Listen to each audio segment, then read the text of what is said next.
Continuamos con Brújula Internacional.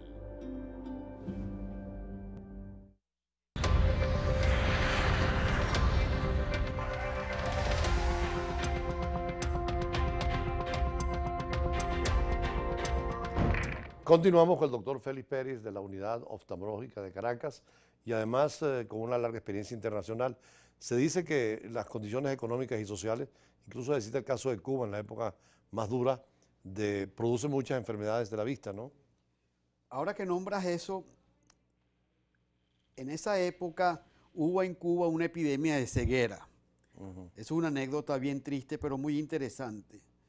Y se llamó a la Asociación Mundial de la Salud y a la Panamericana para que fuera un grupo de expertos a investigar de qué se trataba. Y allí fue nuestro famosísimo profesor y catedrático Rafael Musi, neurooftalmólogo, a investigar cuál era esa famosa epidemia de ceguera que pensaban que era un virus.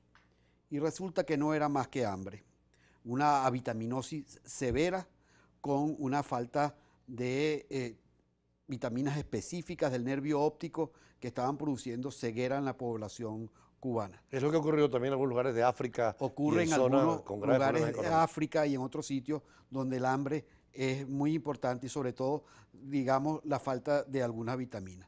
Otras enfermedades infecciosas que han desaparecido en algunas partes reaparecen en zonas donde existen condiciones de salubridad muy pobres, como la que ya nombramos, el tracoma, y como algunas otras enfermedades infecciosas que pueden afectar la superficie del ojo. ¿Hay fórmulas de los organismos de salud de vigilar el tipo de alimentación o la salud del pueblo para ir previendo este tipo de cosas? Sí, sobre todo en el plano de estas enfermedades por falta de vitamina. Vitamina A, vitamina B, vitamina D, en algunos alimentos y en algunas harinas. Cosa que aquí también teníamos antes el famoso reporte estadístico del Ministerio de Sanidad, cosa que ha desaparecido, pero uno podía llevar el chequeo e informarse estadísticamente de cómo iban estos procesos de enfermedades a nivel nacional. Y en el caso de la medicina, ustedes sufren la misma situación de todos los médicos, ¿no? Sí, claro. En todas las áreas. En todas las áreas. Y el tema de la alimentación habrá que cuidarlo para evitar esas situaciones que usted plantea, ¿no? Sí. Ahorita yo creo que esto es un tema aparte. Yo como Claro. oftalmólogo no manejo mucho la parte científica de lo que es la nutrición, pero todos sabemos ahorita cuál es el estado de nutrición de la población. Y en su área específica, las dos vertientes más importantes, ¿cuáles son? Yo trabajo fundamentalmente en segmento anterior, lentes intraoculares y córnea, que es un tema... Lo de lentes intraoculares está muy al día, ¿no? Sí, eso ha desarrollado enormemente la cirugía de catarata sobre todo. Yo me acuerdo en el año 85, en mi residencia de posgrado, que el paciente se operaba de catarata y los abuelos quedaban con unos lentes gruesísimos.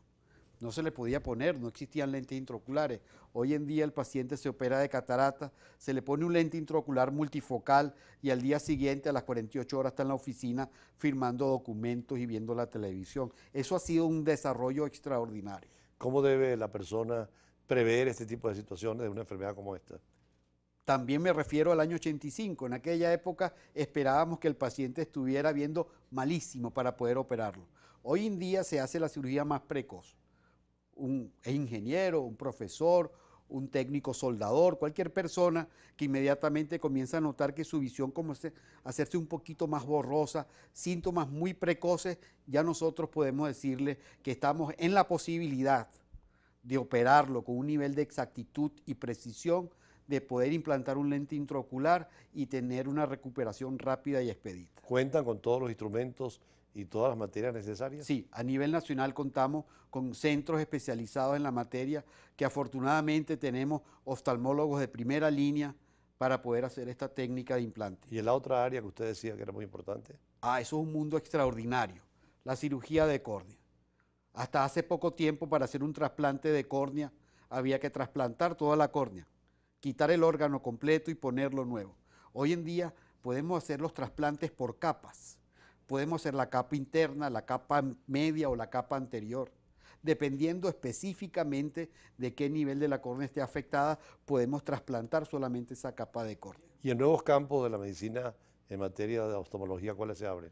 Yo creo que el desarrollo de la oftalmología va a ir hacia el tema del desarrollo de estas córneas, pero a nivel sintético, que se está trabajando mucho, y en un área que no me corresponde hablar mucho del tema, pero sí conozco, es el de la retina, para las degeneraciones maculares y para poder restituir esos microchips con píxeles de alta sensibilidad que se están tratando de colocar en el área macular y devolverle la vista a los ciegos. Yo fui diplomático en la Unión Soviética, en la época también final del gobierno soviético, y estuvo muy de moda las teorías de Fedorov y todo el tema también de las curas tan efectivas, sobre todo de miopía, ¿no?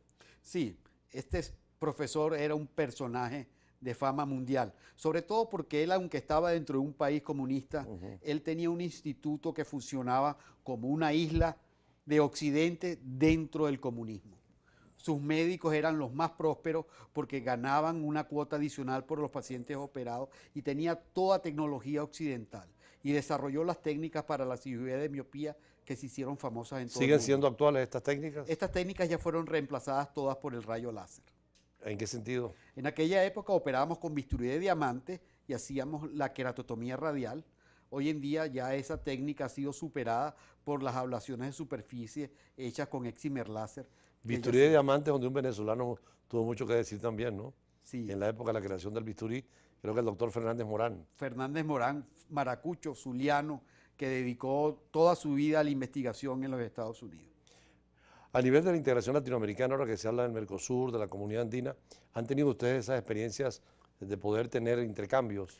Nosotros tenemos una asociación que se llama la Asociación Panamericana de Oftalmología, que debo decir su presidente es venezolano, profesor de oftalmología ahorita en los Estados Unidos y elegido por unanimidad presidente de la Asociación Panamericana de Oftalmología.